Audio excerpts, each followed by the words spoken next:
the surprise that turned into a nightmare. If Adaeze had arrived home just 10 minutes later, she might never have discovered the truth that would destroy her family forever. If you're new to this channel, just subscribe now, and say it in the comment section. For 3 long weeks, Adaeze Okafor had been in Abuja on a demanding work assignment for a consulting firm that specialized in corporate logistics. The trip had been exhausting: long meetings, endless paperwork, and sleepless nights in a quiet hotel room that never quite felt like home. But no matter how stressful her days were, one thought always comforted her: Chinedu. Her husband had always been the steady part of her life. Calm, reliable, affectionate. The type of man who would send her voice notes during lunch breaks just to tell her he missed her. 3 weeks will pass before you know it, he had said when she left Lagos. Then you'll come back home to me. She smiled just remembering it. But something had changed during the last few days of her trip. The calls between them had grown shorter.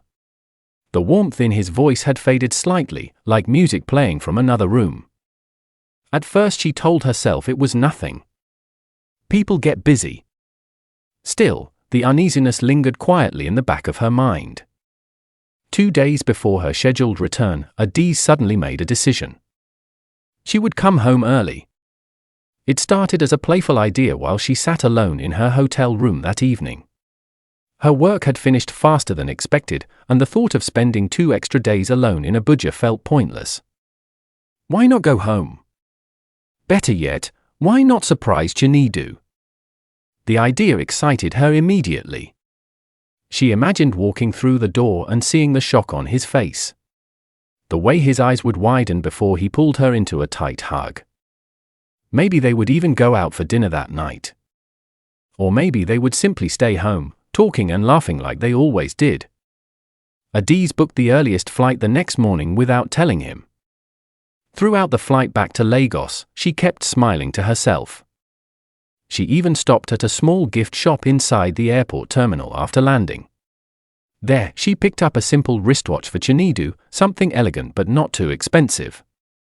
"Your husband will like this one," the shop attendant had said. Adaeze believed so too.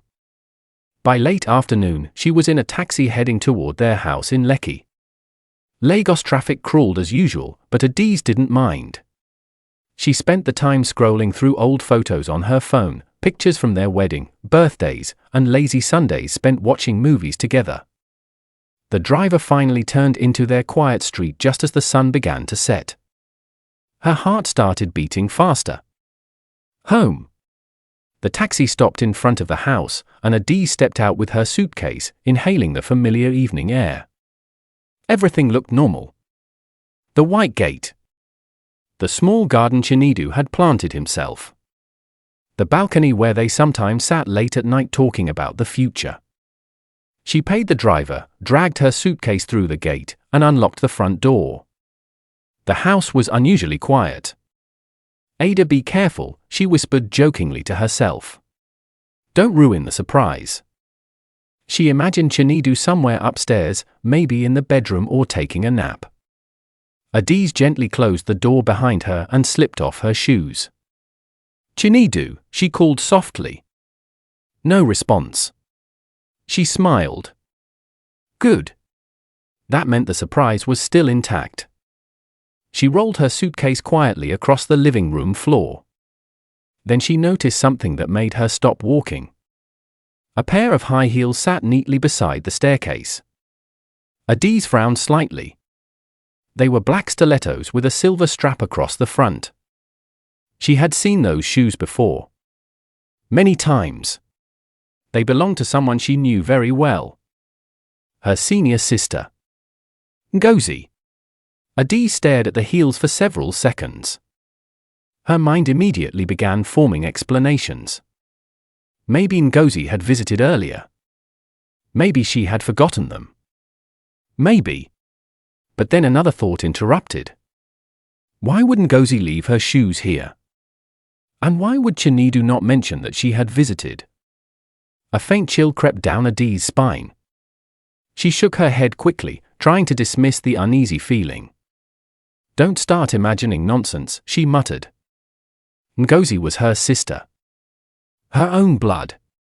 And she trusted Chinedu completely. Still, something didn't feel right.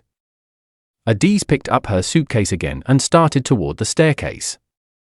Halfway up the stairs, she heard something. A sound. Very faint. Voices. Her footsteps froze instantly. The voices were coming from upstairs. From her bedroom. Adaeze's heart began pounding harder. At first the voices were too muffled to understand clearly, but she could tell two people were speaking. One male. One female. She felt a strange pressure building in her chest. Her brain struggled to process what she was hearing. Maybe Ngozi had stopped by unexpectedly and they were talking. Yes. That made sense. That had to be it. Still, Adaeze's instincts told her something was wrong. Very wrong. She continued walking slowly toward the bedroom door. The voices grew clearer. Then she heard laughter. A woman's laughter. Her stomach tightened. Her hands began trembling slightly. Adaeze reached the door and stood there quietly. For a moment, she considered turning around. Maybe she was overthinking everything. Maybe she didn't want to misinterpret something harmless. But curiosity and fear pushed her forward. Her fingers slowly touched the door handle. Her heart pounded so loudly she could almost hear it. She took a deep breath. Then she pushed the door open. The moment the door swung wide, time seemed to stop. On the bed were two people. Chinedu and Ngozi. Their bodies froze the instant they saw her standing in the doorway. For a few seconds, no one moved. No one spoke. Adaeze felt as though the air had vanished from the room. Her mind refused to accept what her eyes were seeing. Chinedu sat upright abruptly, his face draining of color. Ada. Ngozi pulled the bedsheet around herself quickly, her eyes wide with shock. Adaeze, wait. But Adaeze could not hear them properly. Her ears rang loudly, drowning out their voices. Her entire world had collapsed in one silent moment. The two people she trusted most in this world. Her husband. Her sister. Together. Right in front of her. The gift bag slipped from her hand and fell onto the floor. Neither of them moved to pick it up. Neither of them seemed to know what to say. Adaeze simply stood there. Frozen. Staring at the nightmare unfolding before her eyes. The moment everything collapsed. For several seconds, the room remained silent except for the faint hum of the ceiling fan turning slowly above them. Adaeze stood frozen at the doorway, her fingers still resting on the door handle as if her body had forgotten how to move. Her eyes remained fixed on the bed, struggling to make sense of the horrifying scene in front of her. Chinedu. Ngozi. Together. Her mind kept searching desperately for another explanation, any explanation, but there was none. Chinedu was the first to move. He scrambled off the bed so quickly that he almost stumbled, grabbing the nearest shirt from the floor and pulling it over his head. Adaeze, listen, please, let me explain, he said, his voice shaky. Ngozi remained on the bed, clutching the bedsheet tightly against her chest as though it could somehow shield her from the reality of what had just happened. Adaeze, it's not what it looks like, Ngozi added quickly, panic flooding her voice. Adaeze blinked slowly. Not what it looks like. Her throat felt dry. Her heart pounded so violently it felt like it might break through her chest. She finally stepped into the room. Each step felt heavy, like she was walking through thick water. Her gaze moved slowly from Chinedu to Ngozi and back again. The man she married. The sister she grew up protecting. And both of them had destroyed her trust in a single moment. Adaeze, Chinedu said again, taking a cautious step toward her. Don't, she said quietly. Her voice was calm. Too calm. It was the kind of calm that frightened people more than shouting. Chinedu immediately stopped walking. Ngozi swallowed hard, her eyes filling with tears. "You came back early," she said weakly. Adaeze let out a small laugh. It wasn't a happy laugh. It was the sound someone made when reality suddenly became too painful to process. "Yes," Adaeze replied slowly. "I came back early." Her eyes drifted toward the floor where the small gift bag lay beside the bed. The watch she had bought for Chinedu had slipped halfway out of the bag. For a brief moment, Adaeze remembered the excitement she had felt while buying it.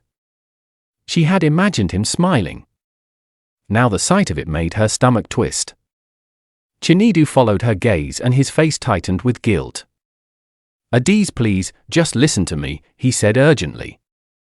Adaeze looked up at him again. "What exactly should I listen to?" she asked quietly. Chinedu opened his mouth but no words came out.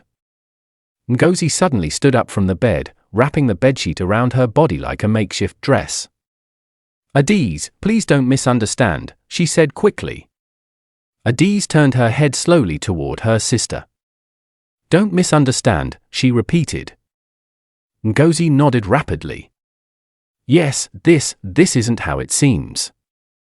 For a moment Adaeze simply stared at her. Then she laughed again. A sharper laugh this time.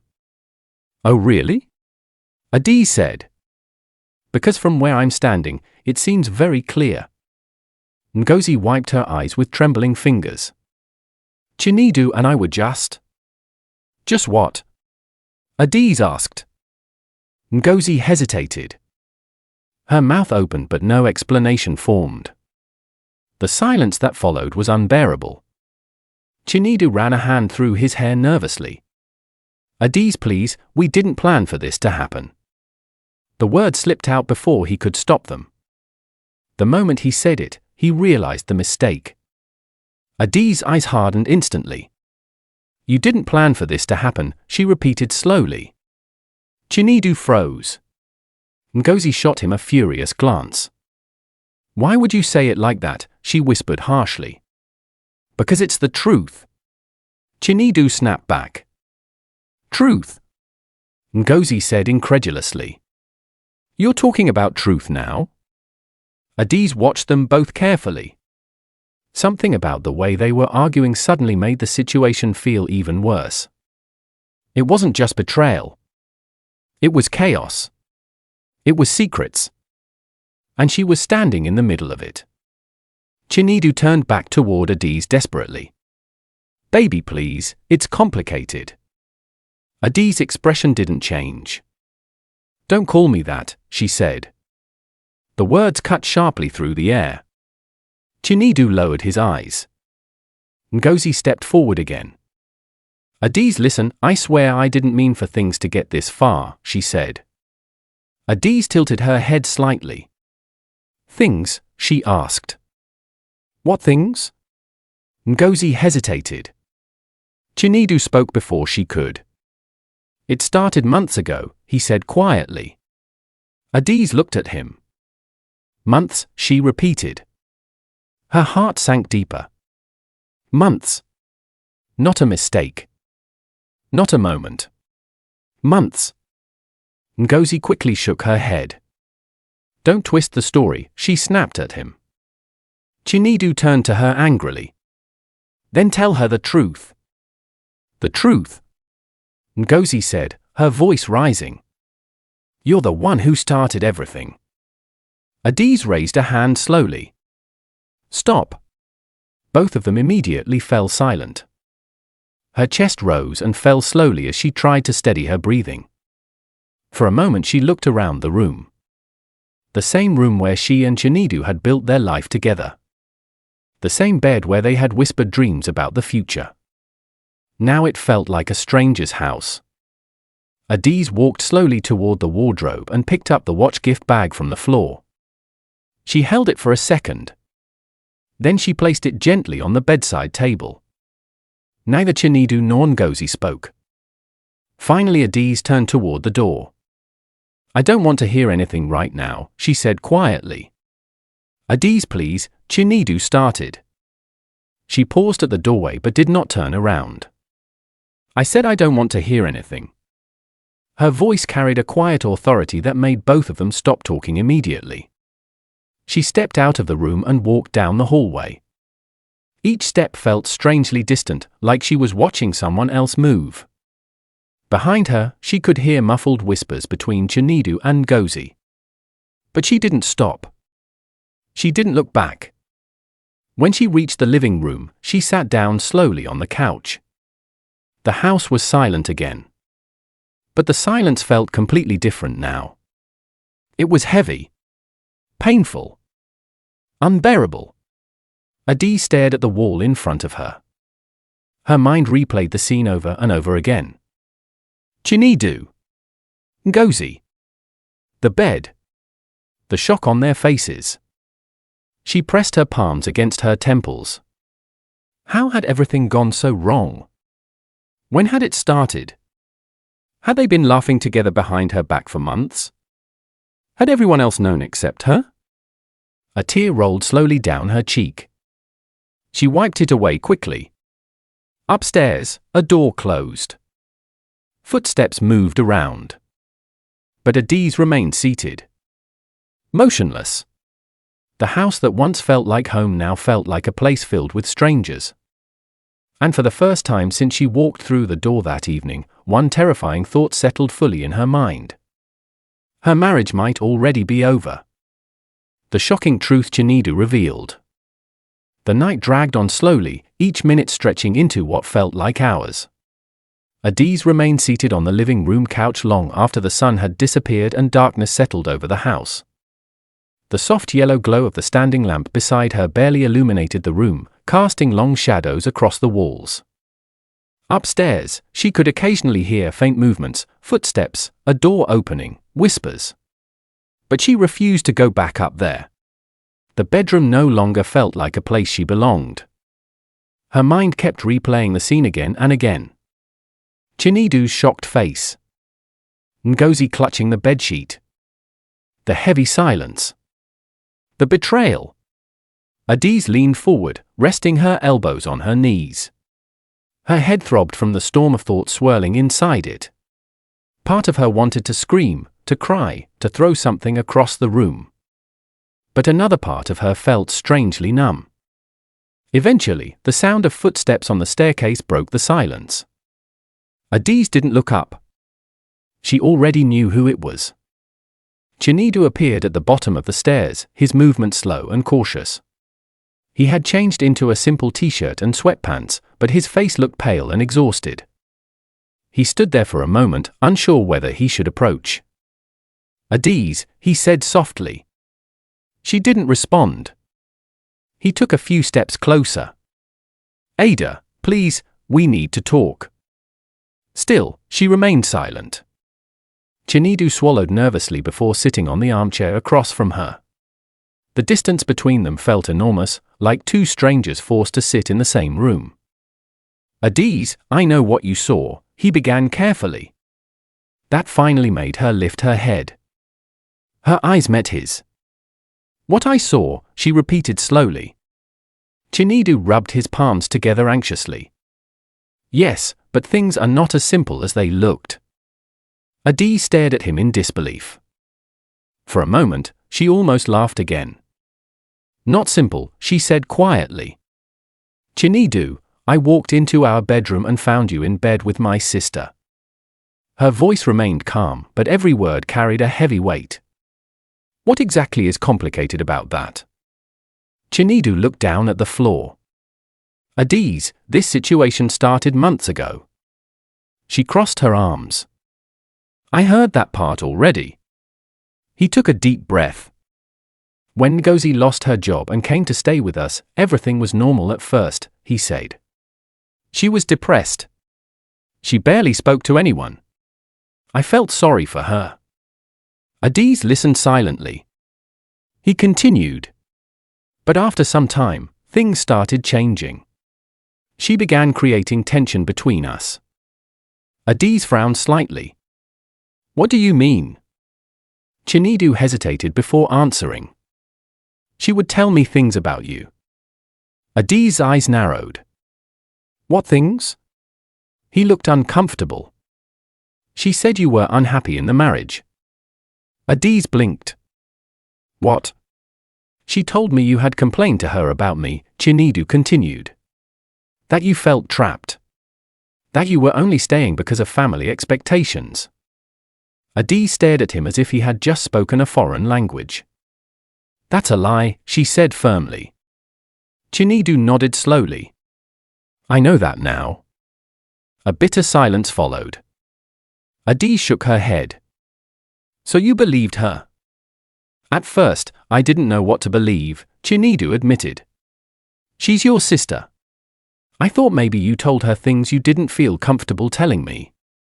Adaeze's chest tightened with anger. So instead of asking your wife, you trusted gossip. Chinedu sighed heavily. I should have spoken to you directly. That was my mistake. Mistake? Adaeze said. That's what you're calling this. Chinedu ran a hand through his hair again. Adaeze, please just listen. She leaned back on the couch, folding her arms tightly across her chest. I'm listening. Chinedu continued slowly. After a while, Ngozi started telling me you were seeing someone else. Adaeze's eyes widened. What? She said you had met someone during your business trips, he explained. That you were planning to leave me eventually. The accusation hung heavily in the air. Adaeze shook her head slowly. That's ridiculous. I know, Chinedu said quietly. But at that time, I didn't know what was true anymore. Adaeze felt anger rising inside her chest like a burning fire. And your solution to this confusion was to sleep with my sister. Before Chinedu could answer, another voice interrupted. Don't let him twist the story. Both of them turned toward the staircase. Ngozi stood there, now dressed in a loose sweater and leggings. Her eyes were red from crying, but her expression had hardened. She walked slowly into the living room. Adaeze, you deserve to hear the real truth, Ngozi said. Chinedu stood up immediately. Oh really, he snapped. Now you want to tell the truth? Ngozi ignored him and looked directly at Adaeze. Your husband is lying. Chinedu scoffed loudly. You're unbelievable. Ngozi crossed her arms. You were the one who started flirting with me first. Adaeze felt her stomach twist again. What? She whispered. Ngozi continued. It started with small things, compliments, jokes, long conversations when you were away at work. Chinedu shook his head angrily. That's not what happened. Yes it is, Ngozi fired back. You kept saying Adaeze didn't appreciate you enough. That was after you spent weeks poisoning my mind against her. Chinedu shouted. Their voices rose quickly, the tension filling the entire room. Adaeze stood up suddenly. Enough. Both of them fell silent again. She looked from one to the other. So let me understand this, she said slowly. You're both blaming each other. Neither of them responded. Adaeze laughed bitterly. Of course. She began pacing slowly across the room. My husband says my sister manipulated him. My sister says my husband chased her. She stopped walking and looked at them both. And somehow I'm supposed to believe one of you. Ngozi's voice softened slightly. Adaeze, I know how this looks. Adaeze raised an eyebrow. You do? Ngozi nodded. But things got out of control. Chinedu scoffed again. You mean you got what you wanted? Ngozi glared at him. Stop acting like a victim. Adaeze suddenly felt exhausted.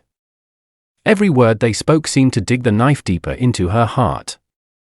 The truth was buried somewhere in their arguments. But she couldn't see it yet. Someone in this room was lying. Carefully. Strategically. And the terrifying part was that both of them sounded convincing. Adaeze slowly walked back toward the couch and sat down again.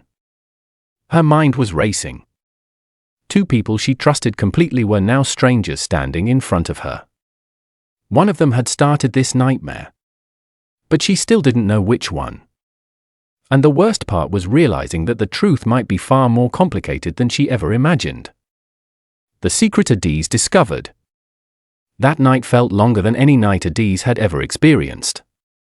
After the explosive confrontation in the living room, the house slowly became quiet again. Chinedu had retreated to the guest room downstairs while Ngozi remained upstairs in the bedroom. No one spoke anymore. The silence between them was thick, heavy, and filled with unresolved accusations. Adaeze stayed on the couch long after midnight. The soft ticking of the wall clock echoed through the living room, marking each passing second like a reminder that nothing in her life would ever be the same again. Her eyes were open, but her mind refused to rest. Every word from earlier replayed endlessly. He started it. She manipulated me. You were seeing someone else. You flirted with me first. The accusations tangled together in her head until they became impossible to separate. Finally, Adaeze stood up slowly. Her body felt exhausted, but her mind was wide awake. She walked quietly toward the kitchen and poured herself a glass of water. The cold liquid helped steady her breathing slightly. But one thought kept returning to her mind. Something Chinedu had said earlier. She was telling me things about you. Adaeze leaned against the kitchen counter, thinking. Had she ever given Ngozi any reason to think she was unhappy in her marriage? No. Not once. In fact, Adaeze had always been the one defending Chinedu whenever her friends complained about their own husbands. So where had those stories come from? Her thoughts drifted to something she remembered from weeks earlier. One evening before leaving for Abuja, she had briefly seen messages on Chinedu's phone. The sender's name had flashed on the screen. Ngozi. When Adaeze had asked about it, Chinedu had quickly brushed it off. Just family talk, he had said casually. At the time, Adaeze hadn't thought much about it. Now, the memory felt different. Suspicious. Her chest tightened. What if the truth had been hidden in those messages all along? Adaeze set the empty glass down slowly. Then another memory surfaced. The old tablet. Months ago, their home Wi-Fi had automatically synced some devices together. Chinedu's messaging apps occasionally appeared on the shared tablet they kept in the study. They rarely used the device anymore. But it might still hold something. Adaze's heart began beating faster. She walked quietly down the hallway toward the small study room. The house remained silent. The door creaked softly as she pushed it open. The tablet lay exactly where she remembered it, on the small wooden desk beside a pile of old paperwork. Her fingers trembled slightly as she picked it up. For a moment, she hesitated. Part of her felt afraid of what she might find. But the need to know the truth was stronger. She powered the device on. The screen lit up slowly. Adaeze opened the messaging application and searched for Chinedu's chat history. Her heart dropped the moment she saw the contact name. Ngozi. There were hundreds of messages. Adaeze swallowed hard and opened the conversation. The messages stretched back several months. Her fingers scrolled slowly as she began reading. At first, the messages seemed harmless. Casual conversations. Discussions about groceries. Family jokes.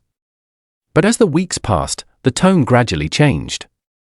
Ngozi had started sending Chinedu longer messages late at night.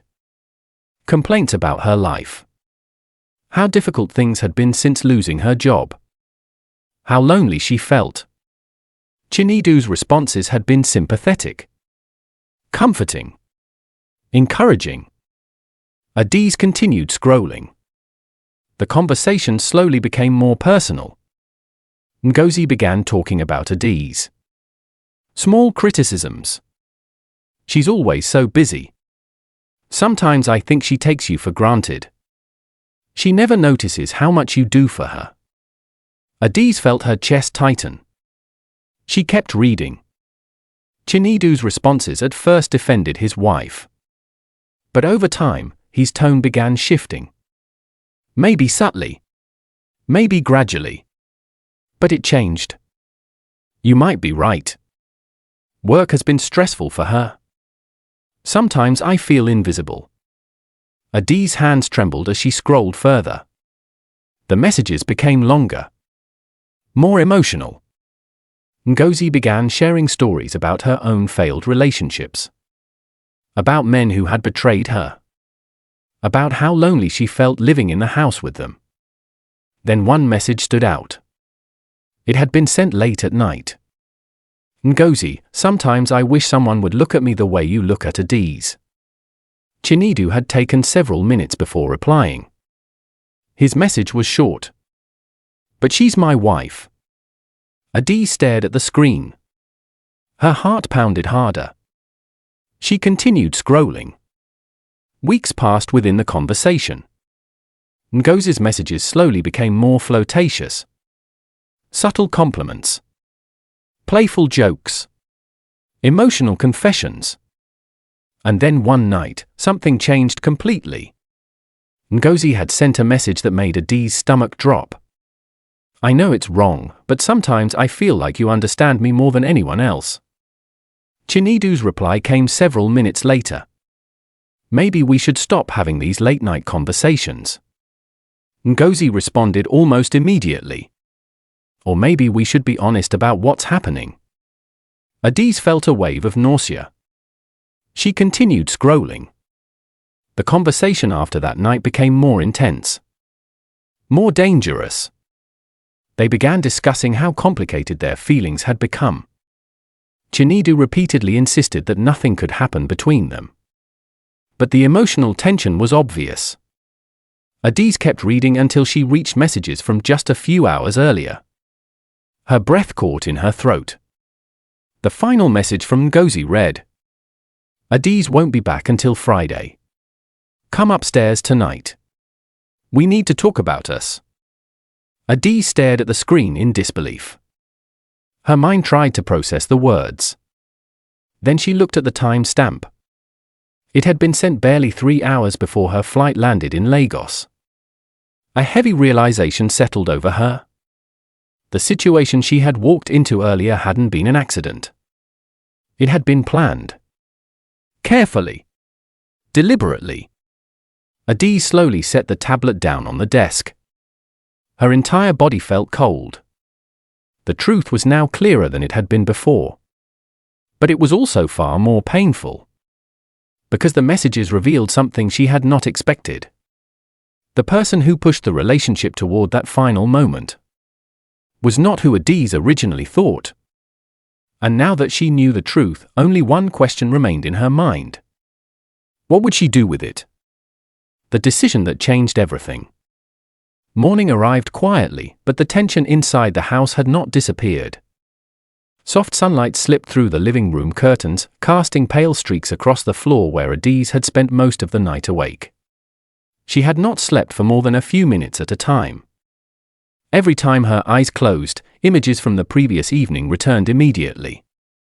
The bedroom door opening. Chinedu's shocked expression. Ngozi clutching the bedsheet. And then the messages on the tablet.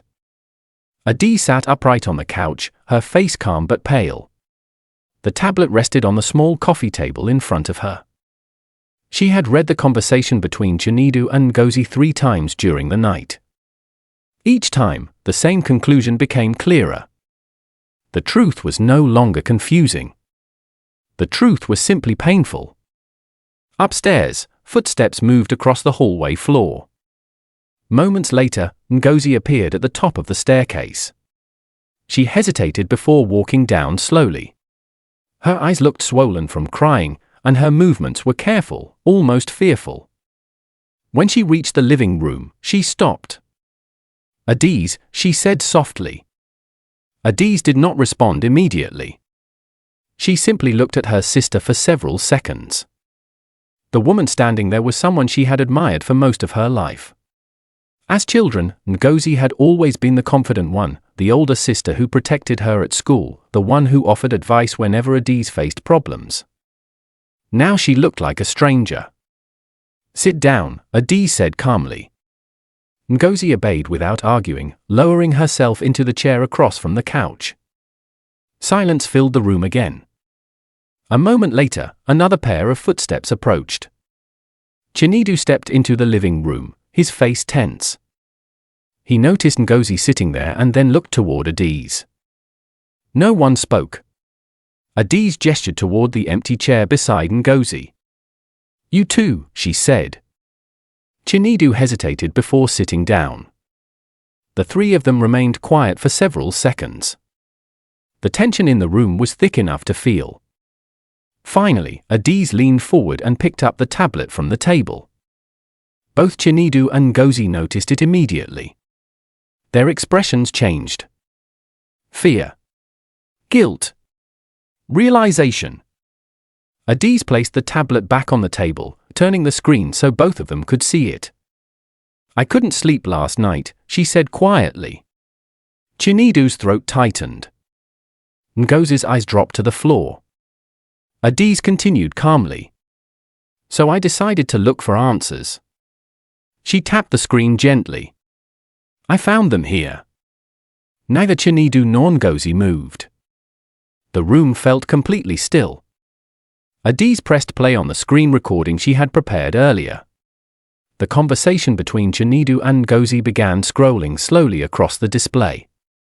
The messages appeared one after another. The late-night conversations. The emotional confessions. The subtle manipulation. The flirting.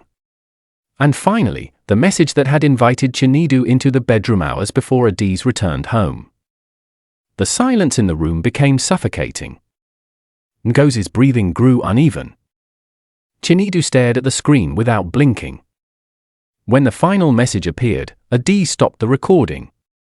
She folded her hands together in her lap. No one spoke. Finally, Ngozi broke the silence. Her voice cracked slightly. I didn't mean for things to go that far. Adaeze looked at her calmly. But they did. Ngozi wiped her eyes quickly. I was lonely, she said. After losing my job, everything felt like it was falling apart. And when I saw how happy you and Chinedu were, I started feeling invisible. Adaeze said nothing. Ngozi continued quietly.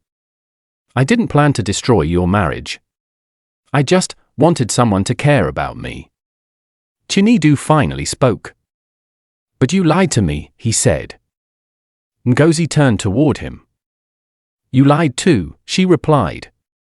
Chinedu opened his mouth but stopped himself. Because he knew she wasn't entirely wrong. Adaeze watched them both. Then she spoke again. The problem isn't just what happened last night. Both of them looked at her. The problem is that both of you allowed things to reach that point. Her voice remained steady. No matter who started it. Neither Chinedu nor Ngozi argued. Adaeze stood up slowly. I trusted both of you, she continued. More than anyone else in the world. Her eyes moved from Chinedu to Ngozi. My husband. My sister. Ngozi began crying again. Chinedu lowered his head. Adaeze walked toward the hallway and returned moments later with a small suitcase. She placed it beside the door. Both of them stared at it in shock. Adaeze, Chinedu said weakly. She raised her hand gently. I'm not leaving because I hate you, she said calmly. Her words surprised both of them. I'm leaving because I deserve peace. The room remained silent. Adaeze picked up the suitcase handle. For now, this house is no longer a place where I can find that. Chinedu's voice trembled. Please, don't go like this. Adaeze looked at him for a long moment. You had months to think about that. He had no response. Ngozi wiped her face with shaking hands. I'm sorry, she whispered. Adaeze nodded slowly. I believe you are. Then she opened the door. Cool morning air drifted into the house. Before stepping outside, Adaeze turned back toward them one last time. You both made a choice, she said quietly. Now I'm making mine. She stepped out of the house and closed the door behind her. Inside, the silence returned. Chinedu remained seated, staring at the door. Ngozi covered her face with both hands, tears flowing freely. For the first time, the reality of what they had done truly settled in. They had both believed they could hide the truth. They had both believed Adaeze would never find out. But now she was gone. And the weight of their betrayal was finally impossible to ignore.